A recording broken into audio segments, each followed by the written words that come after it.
Hi, everyone. It's great to see some of you again. Thanks for taking the time to attend this breakout session. I'm Zach, the Cloud Tech Lead at Riot Games. In the keynote this morning, I talked a lot about our partnership with AWS, how that developed, and what that's meant for both Riot and players. In this session, I want to dive a little deeper into our stack, how we started with the migration, and how we were able to mature our platform into something much more cloud native, using EKS as our core container orchestration platform. I'm also going to share about what we learned during the launch of Valorant, how we optimize game servers for low latency, and how AWS helps us deploy those EKS clusters closer to players while sticking to our cloud-native design principles. Before I get started, does everyone know who Riot Games is? I think we can skip this part. Don't need much of an introduction here, but let's review a couple of important points. Our mission is simple. We aspire to be the most player-focused gaming company in the world. That message is important, and it is not limited to the creators at Riot. We aspire to reach that high bar across all of our engineering functions. Infrastructure powers all of those creator experiences at the end of the day, so we also need to strive to meet that high bar. The main game that we started off with was called League of Legends. It was launched in 2009, and it's a team-oriented strategy game.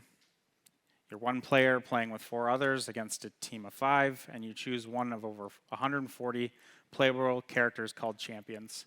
Each have their own unique skills and abilities. Set in a modern-day fantasy world, and it's been a really big success. If you remember back in my keynote, League was built and operated largely out of our own proprietary data centers for the majority of the next decade.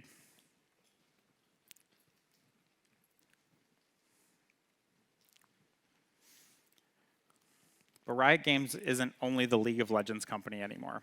2020 was a really big year for us with new products. In the beginning of the year, we launched a new collectible card game called Legends of Runeterra, also set in the League of Legends universe. Shortly thereafter, we launched Teamfight Tactics on both PC and mobile. That's in the auto battler genre. And then in the middle of the year, in summer 2020, we launched Valorant, a tactical first-person shooter, which we'll be going into a lot today. And then finally, at the end of 2020, we launched Wild Rift, which is League of Legends reimagined for mobile. A year later in 2021, we launched Arcane, which is an animated series set in the League of Legends universe, launched on Netflix. The second season of Arcane is set to come out Q4 2024. Launching all of those additional games brought a new set of challenges. Our current cluster environment was multi-tenant, and we were pushing the boundaries of what some of the underlying capabilities could handle. So games were sharing cluster environments. We didn't have a single tenancy model. They're just sharing the compute backend across the board. I want to talk a bit more about our cluster 2, the first version of our microservices platform that we ran in the cloud, and why would we start with a lift and shift approach versus going straight to cloud native. I also want to share a bit about our approach to cloud now, how we use Amazon EKS, and where we aim to focus our engineering time, trying to limit development of custom features to only where they're necessary. If you remember back to the keynote, I mentioned the term lift and shift. What that basically means is we take the stack as it is, we get that working on AWS. There's no customizations, there's not really a lot of changes going on. We just minimum work to get that running. Why would we go down this road? There's a few reasons. When we made the decision to migrate League to AWS, and even when we made the decision that anything new would be cloud first, we were still primarily operating out of the Riot regional data centers. This wasn't going to change in an instant. That was going to take years. And we couldn't just Thanos snap them into oblivion. It was going to take time and a good amount of it. Why not split the workloads down the middle? Cloud first for Val and TFT, and slow roll League over time while we decommission data centers. The answer might be surprising. There's a few reasons. We didn't want to create competing architectures or fragment our engineering teams.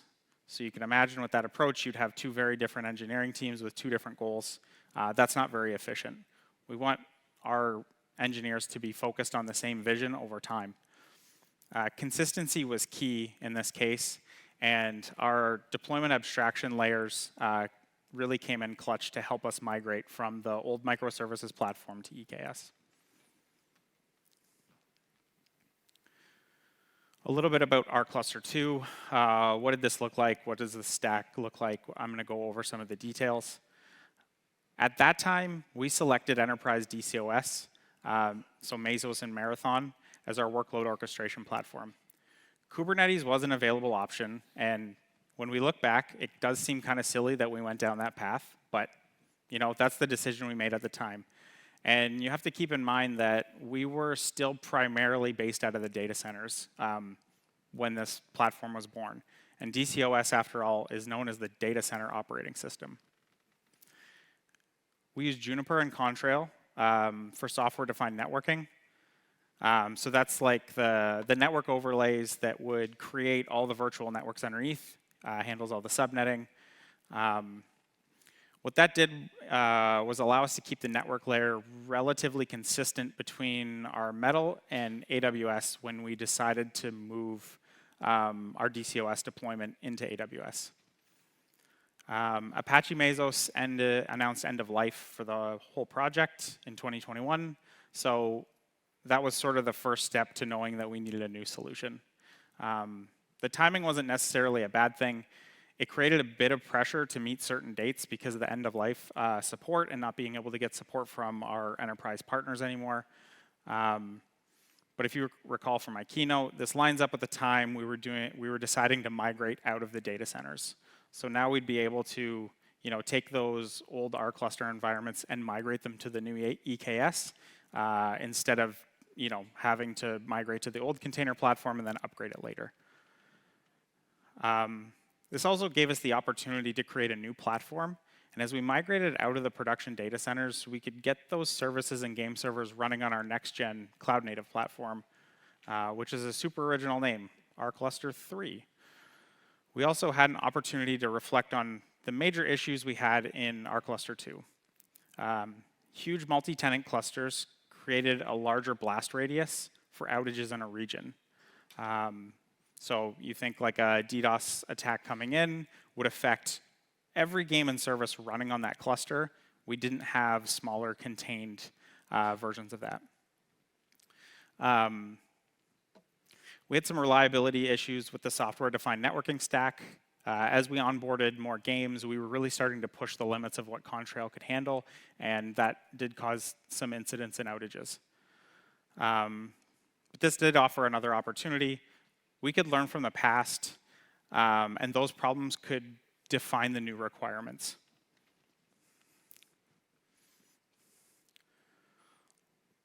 Let's talk first about what some of those new requirements and design principles look like. So we knew we needed reliable software-defined networking. We must support dynamic auto-scaling, must be continuously updated, use managed cloud offerings rather than roll your own, limit customizations. We wanted to use no strange tech choices. We wanted to use standard tech in standard ways, or as we say, boring tech in boring ways. Single tenancy, so a game team will get their own cluster for dev, their own cluster for load test, their own cluster for prod. We want to limit blast radius as much as we can. And then fine-grained access controls and cost attribution. So to meet those requirements, we chose Amazon EKS as our primary container orchestrator. But we did have some very, very specific opinions on how we wanted to deploy and manage those clusters, and some tech choices and customizations to meet the new design principles I just mentioned. So we selected the VPC CNI for software-defined networking. EKS only supports the VPC CNI natively. You can get alternative support for Cilium and other options, but you do have to, there's additional customization required, and Amazon doesn't support that directly. And that didn't line up with our design principles, which is limit customizations. Dynamic autoscaling. So we started with cluster autoscaler, and now we're looking into Carpenter. And I'll explain a little more about Carpenter in a little bit. HPA was not, so horizontal pod autoscaler is not something that we supported in the first phase of this project. We got everything migrated, gained some stability and knowledge of the product, and then we were able to go into more of the auto-scaling aspects. And then for finer grained access controls, we use pod security groups. Pod security groups work really well because we do use a lot of other Amazon products, and it just makes it easy that security groups can reference other security groups, and that can be sort of the core of our network abstraction. Instead of trying to manage a few different products, we can just sort of standardize on security groups. We also built out a fully automated release pipeline, complete with the ability to test changes in the configuration.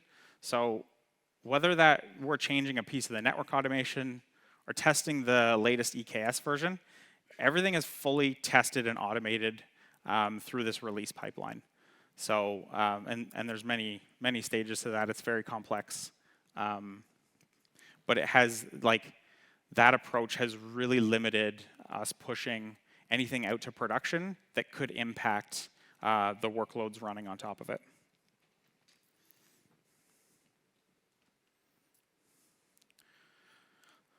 So earlier I had mentioned deployment abstraction and not wanting to change the interface for the customer. We want to give game and platform teams the smallest amount of options required to deploy an application or a cloud service that an application depends on. We also want consistency with how pods and resources are deployed and managed in the cluster. To accomplish this, we have our own internal YAML specification that teams keep in a repo, and they pass it along with whatever service or game pod they're deploying. The reason we sort of go down the path of standardization on a central spec rather than just letting teams use whatever deployment tool they want, what we want to do is limit the amount of options that the application or game teams have to worry about, right? So as an infrastructure team, I have opinions on how you should be deploying your infrastructure, how you should create deployments. I want to ask the application team or the game team for the minimal amount of inputs possible. So that abstraction has really helped a lot. It's the same abstraction, so that deploy spec that I'm talking about existed for the old rcluster 2 platform. We didn't change it that much when we shifted to EKS. So the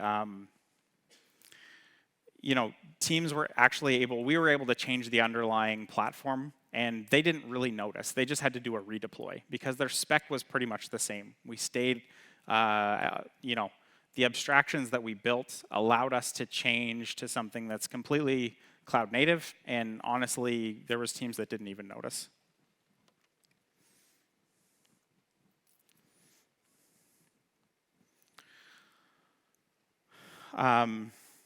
So there's a few features that we use that were either custom or something that we had to get on the EKS roadmap.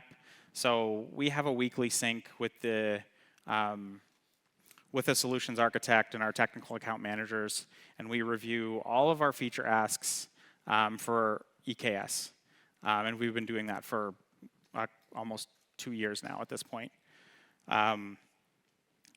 One example of something that we sort of put on that roadmap that was a critical feature, and we were able to wait until it was developed instead of customized, was NLB security groups. So when NLBs were launched, they didn't support security groups. And that was a bit problematic because everything else that we use in our stack was using security groups, right? Pod security groups, so we're using security groups for databases and other platform services that run off in other environments that don't necessarily live in our cluster. It makes it easy for us to reference those things rather than have to keep track of ACLs or IP addresses. The custom drain controller is a good example of something that we actually did have to customize in-house. There was nothing on the roadmap that could meet our needs in the amount of time we needed it. And I can talk about that a little bit. So EKS out of the box did not support a long enough drain period for us to gracefully drain instances.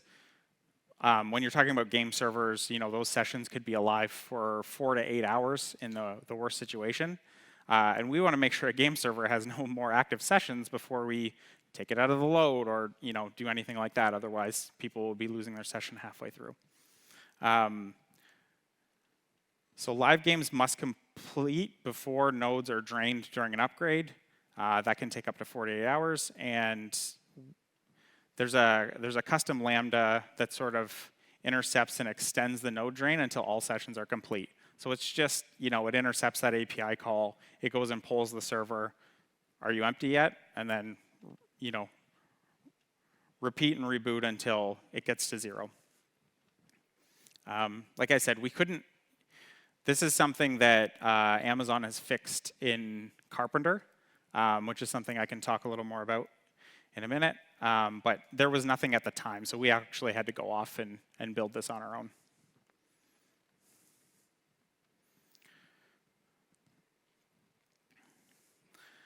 A little bit more about what the move to EKS and this new platform and our approach. What are the benefits? So smaller single tenant clusters reduce the risk of a mistake. Sometimes we put out bad changes, it happens, or a DDoS attack affecting every game in a region.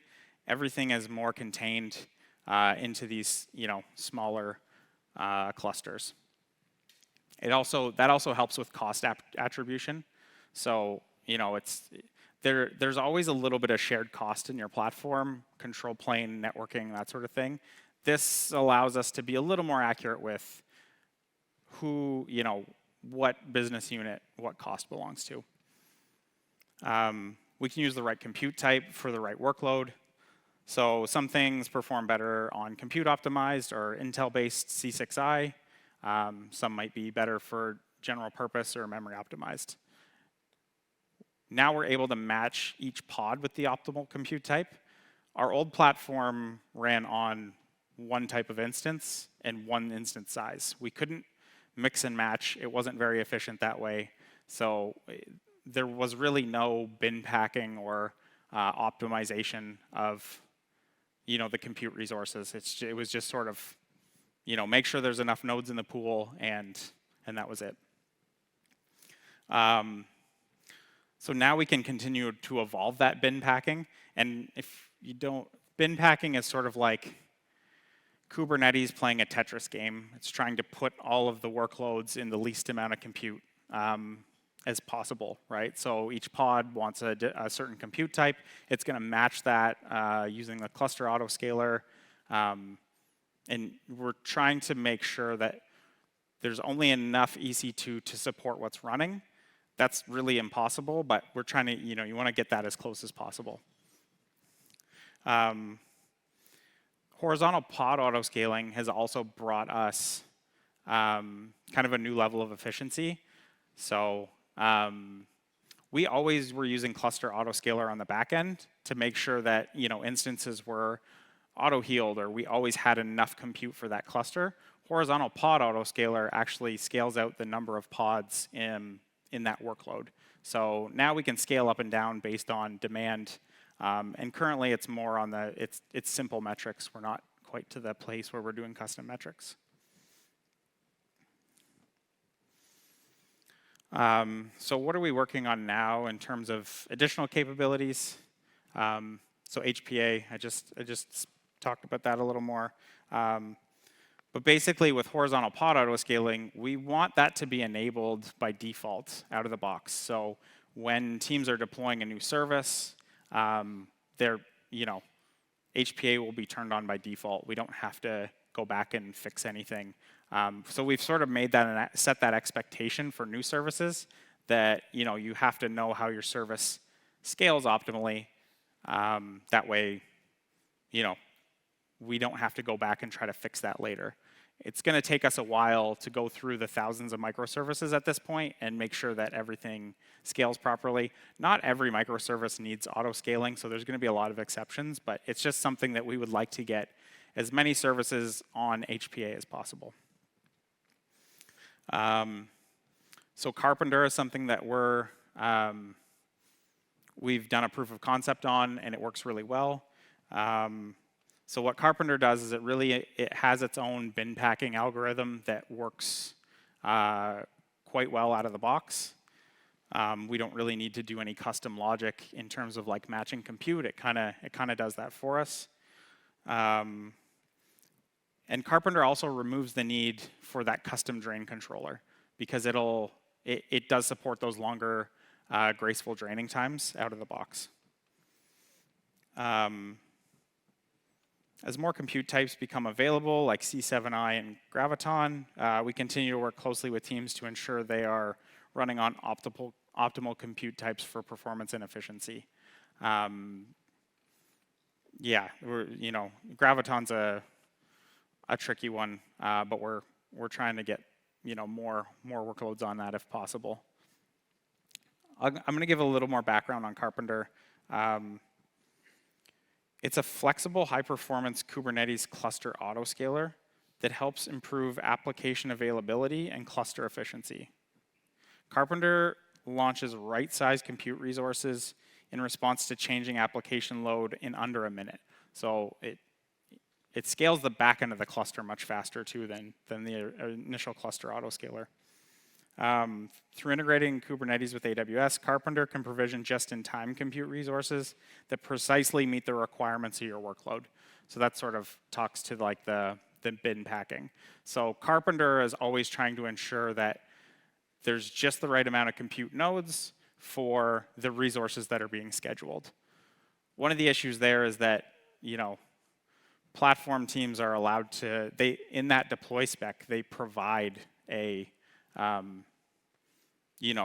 resources they want, and sometimes they ask for way too much. Like they want a container that's way too big, and we go back and forth and have to fix that. That's something where we're going to spend some time and hopefully do some automation.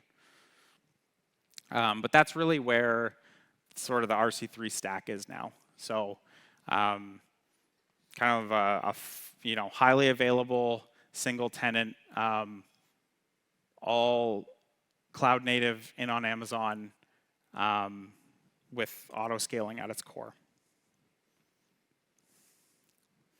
Let's go into Valorant for a bit and talk about how we deploy those EKS clusters as close to players as possible and why that's important. So Valorant is a character-based tactical first-person shooter. What we mean by tactical is it really emphasizes precision gunplay, your skills, and your ability to work with your team. It's also character-based, so you choose from one of 16 different agents. We have 16 now. Actually, no, it's 22. Sorry, it is 22 different agents. Each one has a unique set of abilities they bring to the table. I'm a terrible Valorant player for that reason because I like the gunplay. I'm not great with the abilities. It's a bit different than your normal tactical FPS where everyone on your team basically has the same abilities and can do the same thing. Valorant has also been a great success. We have over 14 million active players spread all over the world. So let's take a look at what Valorant looks like today. You've earned this win. Let's make it official. Think you can hold up? You got this! You think you can kill me? Last player standing.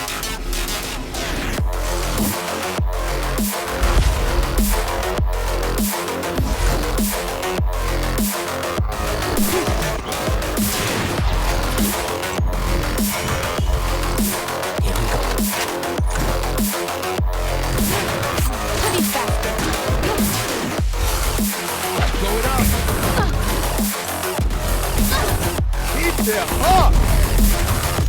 Let's go!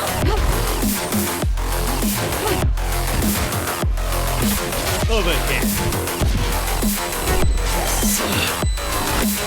Yes! Push forward. Keep up. You got this. 오, 하나 끊어냈고요. 하나, 둘, 두 명째, 세 명까지. This world is about to go colossal. There's one. Yakuza able to find the train. And there it is.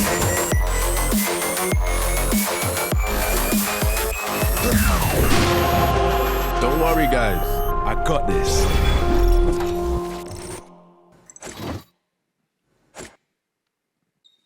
Ah, that game's fun. Anybody want to go to the PC bong and just play games? Let's jump into Valorant's design goals a little bit because they really play into what we had to do on the technology side to make the game a reality. The first thing is Valorant is a really competitive game, and competitive integrity is something we had to make sure that we were really focused on. We want the games to be fair. We want a team and a player to be successful because they're the most skilled and they work best with their teammates. We don't want people to have any advantage based on cheating that they do or any other unfair advantage they might be able to get out of the game. Along those same lines, we want to support a wide range of setups because we wanted this to be a very global game. Not every part of the world can afford a top-notch rig to play the game, and we really didn't want people to be able to buy their way to that competitive advantage and just spend money on good hardware. We want movement to be smooth and highly responsive. As a tactical first-person shooter, you want everything to kind of feel nice. You don't want a little hitch or latency to mess up your ability to hit your target.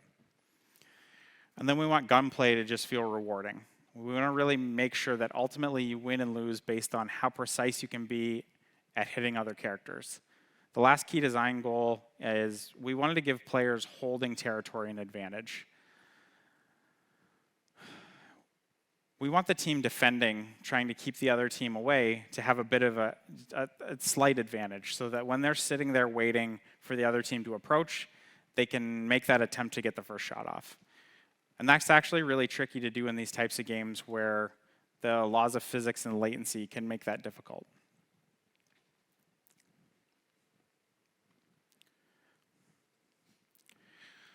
So let's talk a bit about peeker's advantage. There's a concept in FPS games called peeker's advantage. What that means is really you're moving around a corner and you actually see the person on the other side of that corner before they can see you.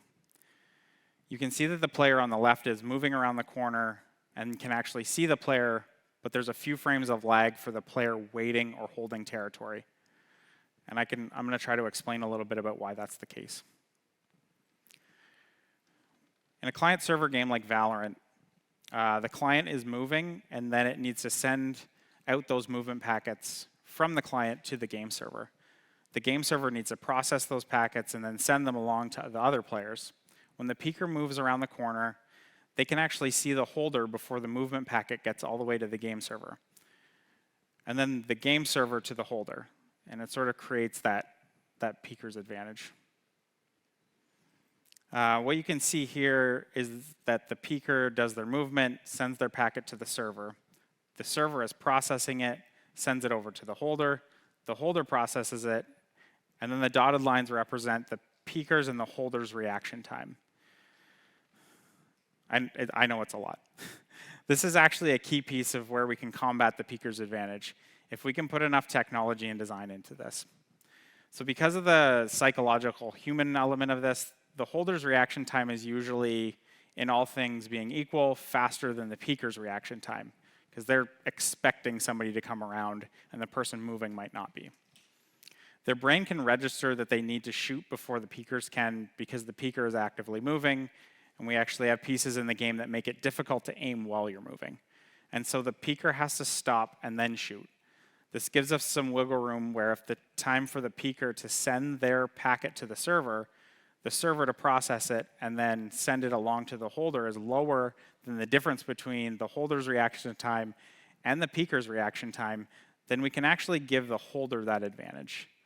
The problem is that time really needs to be compressed to make up for the difference. So here's what that looks like with different amounts of latency in the same situation. So at 141 milliseconds, you can see a lot of the holder before they can see you. With 101 milliseconds, it's a little bit better. And at 53, you can kind of only see a little bit of them poking out. What we really want to do is get even lower than that, and then you can't see the holder at all before the holder sees you. So what did we do? We ran a bunch of tests, like you saw before, and we really determined that what we want is to keep things under 35 milliseconds. And that is incredibly difficult to do. If we could get 90% of the players within a certain region under 35 milliseconds, we think we can hit our goal of the defenders having that slight advantage, which is the whole different type of gameplay that we wanted out of Valorant.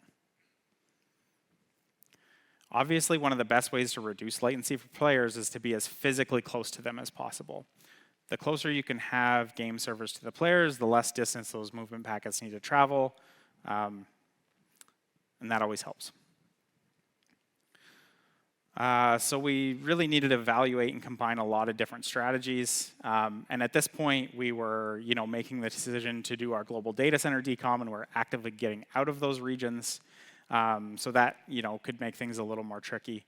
Our first option, and always our most preferred, is to use as many of the AWS regions as possible. AWS has a pretty good footprint all over the world for regions. And it's the easiest way for us to stand up new infrastructure really quickly. We get more elasticity from an AWS region, and it helps us scale based on player demand. So, the other two options I'll get into are local zones and outposts, but those are not nearly as scalable as the region. You have to be a little more intentional about capacity.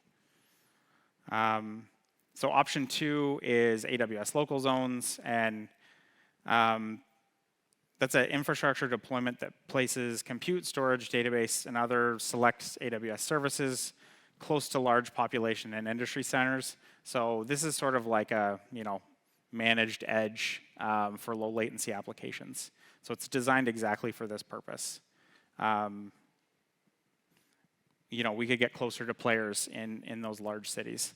Local zones has quickly become our secondary option for hosting game servers, as they have EKS support, so we can quickly deploy our RC3 stack using the standard tools as the new locations become available. And we're always sort of collaborating with Amazon and have some insight into that roadmap and when things will be available, so we can go back to the game teams and plan the launches into new locales. But even the combo of regions and local zones isn't enough for Val because of that aggressive 35 millisecond latency target. So that's when we turn to our third option, AWS Outposts. Outposts are they're an industry standard rack that you can just roll into your colo. It's our least preferred option because you still need to handle the space, power, and cooling. So there's still some vendor management. You still need to deal with those facilities. But once you have those contracts in place, AWS really takes it from there. They handle the logistics of the shipping and the setup. So we don't really need to be too involved in that process or have data center techs.